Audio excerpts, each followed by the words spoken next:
Catherine Gracier, bonjour. Bonjour. Quels commentaires vous inspirent les manifestations qui ont parfois dégénéré en violence ces dernières semaines à Taza et plus récemment dans deux villes du Rif? C'est qu'aujourd'hui, les manifestations ont quitté les grands centres urbains comme Casablanca et Rabat et s'étendent un peu partout au Maroc. Donc certes dans des régions qui sont traditionnellement rebelles, comme le Rif, mais aussi à d'autres régions qui jusqu'ici n'avaient pas connu d'agitation sociale. Deuxième nouveauté, on voit une nette évolution depuis 12 mois des slogans. Pendant longtemps, ces slogans ont été pour protester contre la vie chère. Et maintenant, on entend ou on peut lire sur les pancartes des slogans très hostiles aux monarques qui peuvent aller jusqu'à Mohamed VI dégage. Est-ce que cette évolution est liée au printemps arabe qui ont ouvert une brèche ou est-ce que c'est parce que le malaise social est plus profond? Il y a bien sûr un effet révolutions arabes, mais il y a aussi une évolution interne. Les gens sont mieux renseignés, les gens sont davantage révoltés. Puis il y a aussi l'effet de la crise. Beaucoup d'entreprises françaises et européennes qui sous-traitent au Maroc. Et là, maintenant, la crise, voilà, ils l'ont de plein fouet avec un taux de chômage qui augmente et cela crée des mécontentements populaires. D'autant plus que les contribuables marocains supportent les coûts de l'entretien des palais, des résidences royales et du personnel du monarque. Et ils sont conséquents. Vous avez mené l'enquête là-dessus. Oui, tout à fait. Le roi dispose d'une liste civile qui n'est certes pas très précise, mais enfin on a une idée en gros des montants qui sont assez importants puisqu'on atteint plusieurs dizaines de vraiment millions d'euros. Et alors, dans votre livre, le roi prédateur, vous expliquez que le roi est indirectement, finalement, bénéficiaire des subventions allouées par le gouvernement. Oui, disons que le Maroc a mis en place, et ça 62 déjà, un système qu'on appelle la caisse de compensation, qui permet de garantir aux Marocains et aux ménages marocains les plus modestes l'accès à des prix abordables aux biens de première nécessité comme l'huile ou le sucre. Et il est intéressant de constater que pendant très longtemps, parce que justement le palais est en train de vendre ces entreprises-là aujourd'hui pour mieux investir ailleurs, eh bien ces produits comme le sucre, l'huile étaient majoritairement produits par les entreprises royales.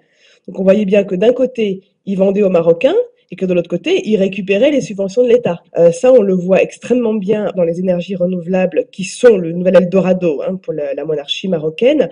On voit très bien que l'entreprise Nareva, donc qui appartient au roi, produit de l'électricité qui est revendue à l'Office national d'électricité marocain, qui ensuite le revend voilà, aux Marocains. Donc là, on voit bien que la boucle est bouclée. Et est-ce que le Marocain de la rue est conscient de l'étendue de l'empire du monarque qui recouvre la banque, les domaines royaux, la finance, en passant par l'agroalimentaire et l'immobilier? Alors, de plus en plus. Les gens le savent, ça faisait rigoler jusqu'ici. Aujourd'hui, ça fait de moins en moins rigoler.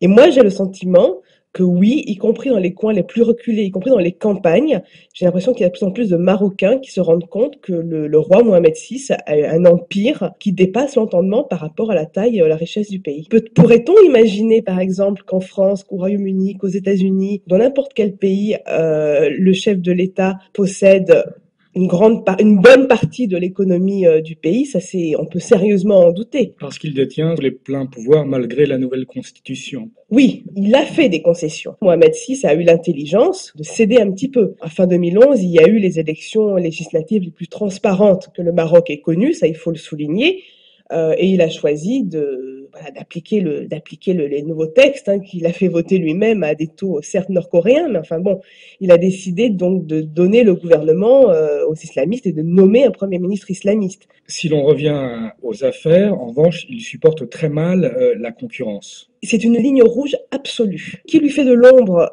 sur les secteurs qui l'intéressent vont connaître des jours difficiles.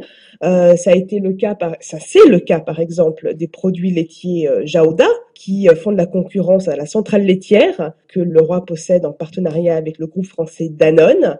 La centrale laitière a mené pendant de nombreuses années une véritable guérilla qui n'a pas hésité à instrumentaliser la justice pour tenter d'affaiblir les positions de Jaouda, qui remportait de vrais succès, notamment grâce à des grandes innovations en marketing. Catherine Gracier, est-ce que cela n'aboutit pas à étouffer, décourager l'initiative économique, même locale, au Maroc? Les Américains semblent s'en plaindre si l'on se réfère notamment à un télégramme diplomatique publié par Wikileaks. Alors, les Américains le déplorent, mais ils sont loin d'être les seuls. Les premières victimes et les premiers à protester, mais toujours en off, et toujours anonymement, c'est le patronat marocain qui aujourd'hui voient la monarchie occuper des positions et des parts de marché qu'ils estiment devraient en partie leur revenir.